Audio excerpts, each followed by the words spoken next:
All right, today we're pulling back the curtain and opening the door to the Plasm Defense Protocol's war room. We're going to see exactly how 4 distinct pools are coordinating to hold the line under some serious pressure.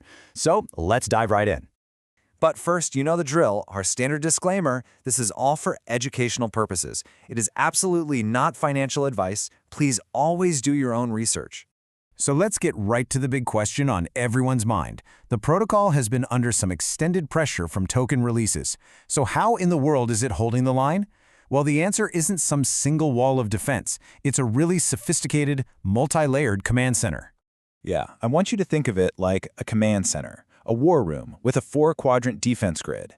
Instead of relying on just one mechanism, Plasm actually deploys 4 coordinated systems, and each one has its own unique job and, importantly, its own funding source.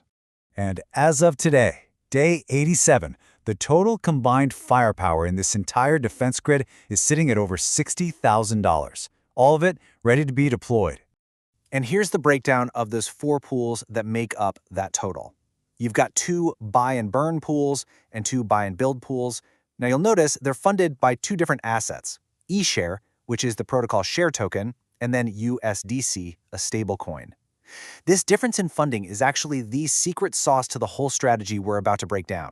And that strategy is made up of 2 primary functions. You've got offense and you've got fortification. One is designed to aggressively attack the available supply, and the other is all about strengthening the protocol's foundations. First up, the offense. Buy and burn. Its mission is simple. It's aggressive. Find Plasm tokens on the open market, buy them up, and then permanently destroy them. We're talking removing them from circulation forever. And has it been effective? Oh yeah. To date, the buy and burn pools have permanently wiped out over 200,000 Plasm tokens. Now, to put that into perspective for you, that's a full 5% of the total supply that can now never, ever be sold. So the other side of this strategy is fortification, and that's handled by the buy and build pools. Their job isn't to destroy tokens, but to actually strengthen the protocol's defenses by adding liquidity. This helps absorb sell pressure and, crucially, helps raise the price floor. And this right here is a key indicator that the system is alive and kicking. You see, under normal conditions, these pools might deploy maybe 1 or 2% of their funds each day. But right now, they're running hot at 7 and 8%. What this is telling us is that the protocol has automatically shifted into an active defense mode to counter the current market pressure. It's a dynamic, intelligent response. Okay, so we've got our offense and our fortification. But where does the ammunition for this defense actually come from? Now, this might just be the most critical concept to grasp in this whole deep dive, the difference between finite reserves and infinite reinforcements. You see, the pools are funded in 2 completely different ways. The eShare pools are funded by what we call protocol entries. Think of it as new capital coming into the system. It's kind of like a savings account. It's a frontline reserve that, goes down as you spend it. The USDC pools, though, they're funded by the yield from bonds backed by trading fees. This is more like a river. It just keeps refilling itself day after day after day.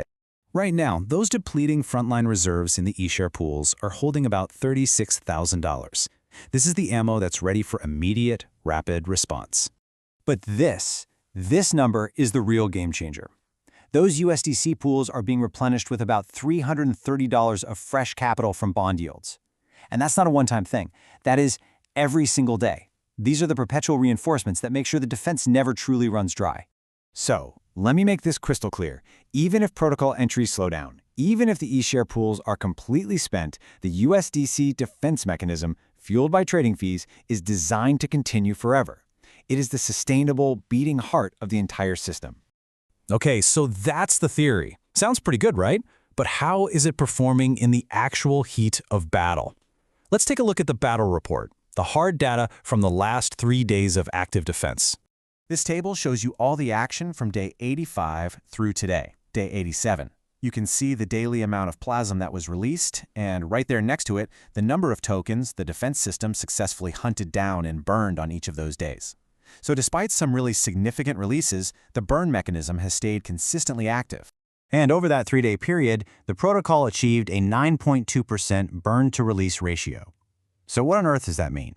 Well, it means for every 100 tokens that were released into the ecosystem, the defense system bought and permanently destroyed more than 9 of them. To put it another way, the system captured and destroyed nearly 1 out of every 10 tokens that came online. And that's only counting the burns. It doesn't even account for the tokens that were staked or added to liquidity. The actual impact is even bigger. Okay, now let's look ahead. The next major stress test is on the horizon, that large token release scheduled for day 94. But the protocol isn't just sitting around waiting for it to happen, it's actively preparing for it right now. That release is just 7 days away. And in that time, those sustainable USDC pools we keep talking about are projected to receive over $2,300 in fresh ammunition from yield alone, strengthening their capacity before the event even starts.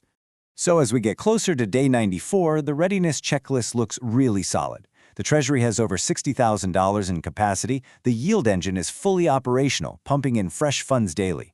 We've got that sustainable USDC core, and both the burn and liquidity functions are already running in active defense mode. The system is prepared. Let's bring this all together into the final defense thesis, summarizing how this whole architecture creates such a resilient system. It's a system that's built on 4 coordinated pillars. First, you've got the rapid response frontline reserves in the eShare pools. Second, you have the sustainable permanent core in the USDC pools. Third, the continuous reinforcement from that yield engine fueling the core. And fourth, the dual strategy of destroying supply and building liquidity that guides the whole operation. So, what's the final takeaway? The defense holds. You have 4 pools coordinating, you have a sustainable yield constantly reinforcing the line, and while day 94 is getting closer, Plasm has already proven that its multi-layered defense architecture works under pressure. The war room is operational. And we'll end with our full disclosure. This content is intended for educational and informational purposes only and should not be considered financial advice.